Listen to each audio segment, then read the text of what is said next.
Epiphany of Truth TV. Hello and welcome to Epiphany of Truth TV. Now, my first few videos were very basic. This one's we're going to start getting into a little bit of meat. So what is the Kabbalah? Well, the official definition of the Kabbalah is a body of mystical teachings of rabbinical origin, often based on an esoteric interpretation of the Hebrew Scriptures. It's a secret doctrine resembling those teachings. Now, to remind you, esoterics are hidden, while exoterics are open. So things that are esoterics are hidden from the general knowledge, hidden from the general public. They're words and things that have different meanings than what you think they do. Now, the Kabbalah is the oral law and tradition. It is not the written law and tradition, or if it is, it's gaining secret messages or secret passages out of the written tradition. Kabbalah originates as a merger of three main religions: the old Hebraic religion, Egyptian religion, and the Mesopotamian or Babylonian religion. The three merged during the captivity of Babylon. This Babylonian captivity, or the Babylonian exile, was the period from the fall of Jerusalem, which was 586 BC, to the reconstruction of Palestine and a new Jewish state, which is after 538 BC. Now, I know I've read this before, but let me read it again. This is from the Jewish Encyclopedia. Aramaic displaces Hebrew. Aramaic was destined to become Israel's vernacular tongue, but before this could come about, it was necessary that the national independence should be destroyed and the people removed from their own home. These events prepared the way for the great change by which the Jewish nation parted with its national tongue and replaced it in some districts entirely by Aramaic, and in others by the adoption of Aramicized Hebrew forms. But it wasn't just their language that they changed. They also changed their religion with it. They adopted gods from the Egyptians. They adopted gods from the Mesopotamians and the Babylonians. This merger is the peak of multiculturalism that Babylon was teaching, a mixture of everything.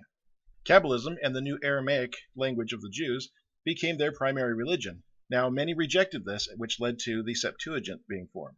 When going through history, people just don't realize the significance of things back then. The original Paleo-Hebrew is a sister language to ancient Greek, and as we see here in 1 Maccabees, which is one of the reasons that the Deuterocanon was removed, 1 Maccabees 12. King Arius of the Spartans, to the high priest Onias, greetings. It has been found in writing concerning the Spartans and the Jews that they are brothers and are of the family of Abraham. And now that we have learned this, please write us concerning your welfare. We on our part write to you that your livestock and your property belong to us, and ours belong to you. We therefore command that our envoys report to you accordingly. Boy, that throws a monkey wrench in the Schofield teachings today. It also throws a monkey wrench in the black Hebrew Israelites and pretty much anyone else that claims to be the real Jews. You see, things were very different back then. The reason I bring these up is because I want to show just how much things have changed. So getting back to the Kabbalah, with the shift of Christianity to many Jews, Kabbalism became more hidden again. Particularly after 70 AD with the destruction of the temple, Kabbalism became very secret. The Masoretic texts are very heavily influenced by Kabbalah. However, many other groups have also been extremely influenced by Kabbalism, one of which being Freemasonry. According to Albert Pike, the former sovereign grand commander of the Scottish Rite, one is filled with admiration on penetrating into the sanctuary of the Kabbalah. In 1855, the renowned Rabbi Isaac Wise wrote, Freemasonry is a Jewish establishment whose history, grades, official appointments, passwords, and explanations are Jewish from the beginning. According to the Jewish Tribunal, in 1927, in an editorial, it stated, Freemasonry is based on Judaism. Eliminate the teaching of Judaism from the Masonic ritual and what is left. I could go over other ones, including the Jesuits and the Sabbatean Frankists. Maybe that's good for another video. But right now, let's hit things that are a little bit more to home. Most of you have never heard of Kabbalism. Some of you have. Most don't realize that almost everything you see on TV and in sci-fi is based off of Kabbalism. A perfect example.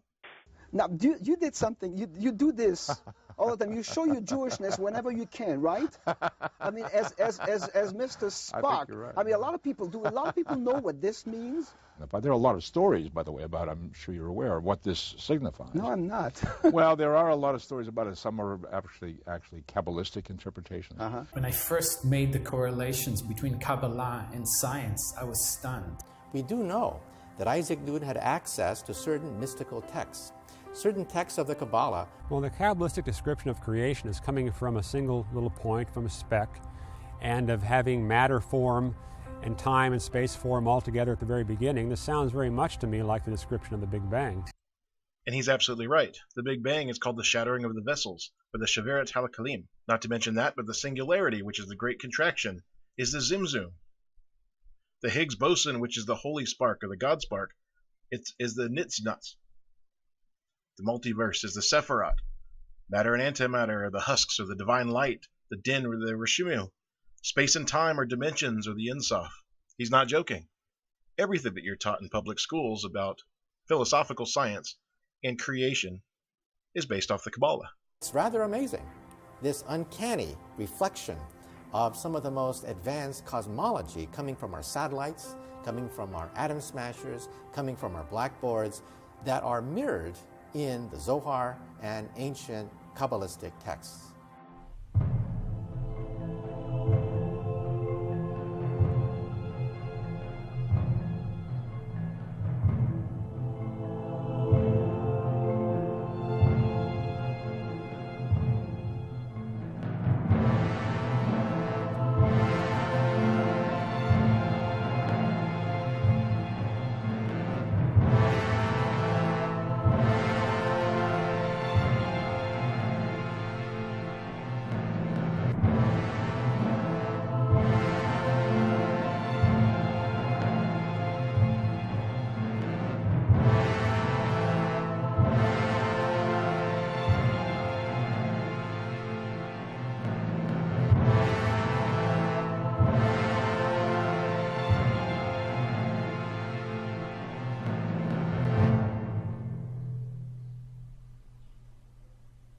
Yes, you saw that correctly. They have Kabbalah conferences at NASA. They have Kabbalah conferences at schools. It's in everything. It's in Hollywood. It's all over the media. You might not have realized it, but it is. You ever wonder why a space exploration division of the government teaches an ancient religion that just so happens to be the religion of everybody working there? How about the number 42? You see on Hitchhiker's Guide to the Galaxy, the secret of the universe is the number 42. And what is that? Well, in Kabbalism, there is a 42-letter name of God and a 72-letter name of God, or the letters of creation. That's right. It's from the Kabbalah. What about the Lilith Fair? Women get together and they tour around and do music, and they call it the Lilith Fair. Well, according to the Kabbalah, the first wife that was presented to Adam was Lilith, and she refused to be subject to a man. So she left and became a demon who torments men from now on. It really changes a lot of things when you think of the Lilith Fair now, doesn't it?